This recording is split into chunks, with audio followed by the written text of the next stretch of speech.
Decentralized exchanges promise us the tantalizing prospect of truly permissionless trading that can't be influenced or controlled by any one party. In reality, right now at least, they're kind of not the best. Trading on a DEX can be expensive, slow, and to be honest, quite a hassle compared to a simple trading environment like Binance. DEXs generally have issues right now that prevent them from becoming the de facto way that we trade our cryptos. Centralized exchanges still trade the most volume because they are, for the time being, the lowest cost and easiest way to trade any cryptocurrency, no matter what blockchain it's built on. Well, enter Injective Protocol, a project that aims to give us the ability to trade derivatives like futures and even Forex with zero gas fees. Let me repeat, zero gas fees. Let's take a look at why Injective Protocol could be in for a ride in the rocket ship. Hey guys, James here, and in this video, I'll be highlighting why Injective Protocol might just be the solution that decentralized exchanges need to entice more trading volumes. We'll go over the core features of INJ, some trading analysis, and a final price prediction for the crypto. If you want more altcoin analysis, make sure to smash the like button and hit subscribe if you want daily, helpful cryptocurrency content. Tokenomics is one of the tools I use to help with altcoin picks. It helps investors choose cryptos based on AI rankings, indices, price predictions, and more. Click the link below in the description to find out how you can get a step ahead with one of the best coin analysis tools in the game. On to Injective Protocol though. So what does Injective actually aim to provide that a whole host of other DEXs don't already give us? Well, with most DEXs in existence, they're actually quite slow and cumbersome to use, as well as hampered by being tied to one blockchain. A prime example being Uniswap, which for right now can only trade tokens built on the Ethereum blockchain. Injective aims to give traders true freedom by allowing anybody to create and trade a derivatives market of their choosing with support for trading across multiple blockchains. How about trading stock futures, Forex, and cryptocurrencies all in one decentralized platform without a central authority? Well, Injective's Layer 2 protocol aims for low-cost trading of all these products. Injective Protocol's DEX is built on the Cosmos SDK. Cosmos is a decentralized network that enables cross-platform data exchange, and using both the Cosmos SDK and Ethereum, Injective can integrate a verifiable delay function that prevents fraud and front-running. Because of this, it doesn't have to use the Ethereum network, and as such is faster and cheaper than other Ethereum-based DEXs, which is a huge benefit right now as Ethereum gas fees are creating an environment where small traders are put off trading because fees are just too high to use on a DEX on a lot of occasions. Injective has been built from the ground up to be truly decentralized, censorship-resistant, publicly verifiable, and fully trustless. To prove this fact, they even have a futures market in GameStop. And unlike Robinhood, they won't be pulling the market offline when you actually want to trade. Injective is still in the early stages of a rollout, and that means a few things. Firstly, there is uncertainty about the business model and how successful Injective will be at attracting users. Secondly, as Injective may hit key milestones in the future, it could create some nice exposure and buying into the crypto, which could force the price higher if everything goes well. Injective is backed by Binance Labs, Pantera, and Hashed, amongst others. To trade using Injective, simply go to their website and link a cryptocurrency wallet to trade futures with USDT against a variety of other markets, including Bitcoin, Ethereum, and other cryptos. And Injective even has markets for USDT against Tesla and Amazon futures. If Injective can fill out their offering with a total list of stock futures to trade in, they may be able to sway some users over to the system that have had trouble trading on centralized platforms like Robinhood that have typical problems as we've seen recently. Injective Protocol is made up of 4 key features. Firstly, the Injective chain. This is the fully decentralized exchange protocol, order book, and order execution environment. Then you have the Injective Futures Protocol. This allows for fully peer-to-peer trading and allows for anyone to create derivatives markets on the platform that can be traded by users of Injective. You could create a CFD market in stocks like Amazon, which we see already on the platform, meaning truly decentralized trading of many assets without the need for a middleman like Robinhood taking your access to trading away when they get scared. Thirdly, we have Injective Exchange. This is the customer-facing exchange dashboard where people can go and trade. Simply link up a supported wallet to have instant access to trading in the supported assets. Lastly, we have Injective Governance. Keeping with the fully decentralized theme, it's the owners of the Injective token who have a say in how the project and protocol moves forward.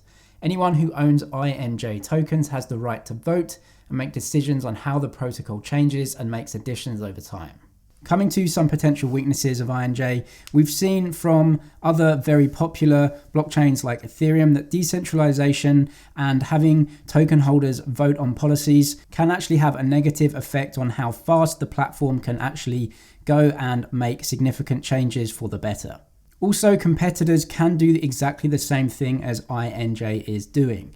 We have Binance with Binance Smart Chain, who are adding and filling out the platform every single day because they have low cost transactions on the Binance Smart Chain, which is why the price of Binance Coin has appreciated over the last few weeks. Considering though that Binance is an investor into the Injective protocol, this may actually be a good sign because Binance may use the protocol and implement it into their product offerings in the future, which could be a very good sign overall for the increased usage of Injective protocol.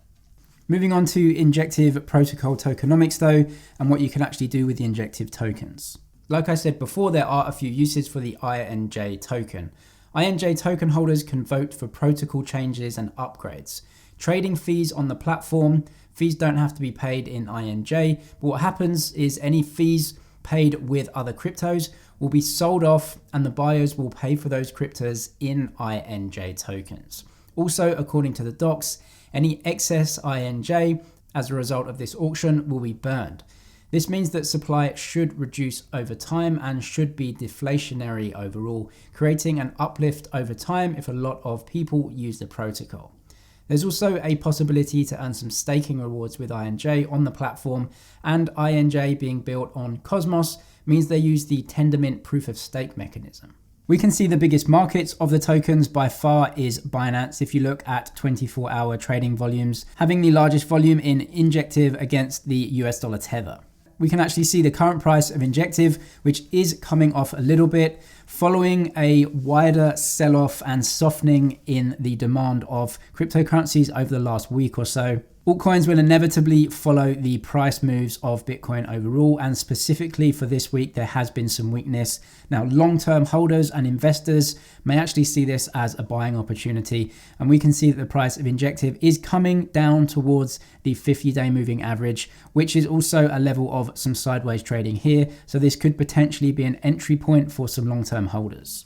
The current market cap of Injective is around 169 million US dollars. It has a market rank of around 173, so it's at number 173 in the rankings, which I believe a very swift move up into the top 100 could potentially be there, with just a small market cap of around 169 or 170 million right now. The current circulating supply is only 13.5 million out of a possible 100 million. Injective will be burning tokens overall if more fees are paid on the network. So overall, they may not get to that max supply ever if they keep burning tokens. In terms of a short-term price prediction for Injective Protocol, it really relies on what Bitcoin is doing, and if it goes and reaches for new highs. We are seeing softness in many altcoins right now simply because the Bitcoin price is falling as well, or at least has come off of the highs at around 50,000 that it touched earlier in this week. I would personally think that a sell-off like this is actually quite healthy after such a strong run, and I would be looking out for around this level at around 11 or 12 as an entry price, with a price prediction of maybe $20 for this, and that would only give it a market cap of around 250 million, which is not a lot, especially for a product and a protocol that could be used by bigger players and especially be used by Binance. Injective Protocol for me has most value in being a protocol used by other big brands. In most industries, there are of course big brands that take most of the market share, with the main player I have in mind as Binance. Binance are so strong when it comes to their exchange offerings, and even though the vast majority of trade on Binance is done on their centralized order book, Binance have said in the future the inevitable outcome is decentralization. I see the strategic investment of Binance as a positive sign, as Injective Protocol is not really meant to be a blockbuster star brand that will be the biggest exchange, but rather the protocol itself could have fundamental value in being used as a utility by others. Injective even offer rewards for what they call relayers, which is an admission that they want the protocol to be used by other exchanges, not just under the Injective brand, which could add more value over the long term. Injective is still in the early stages. However, low gas fees and cross-chain decentralized trading is a big bonus. I'm not your financial advisor though, and this isn't financial advice, but I'd love to know your price prediction for Injective Protocol in the comments. Binance has the highest trading volumes by far for INJ tokens. You can click the link in the description to sign up for Binance if you don't have an account already, and check out the Binance tutorial on my channel if you need more help. That's it for this one though. Thank you for watching, and I'll see you in the next one.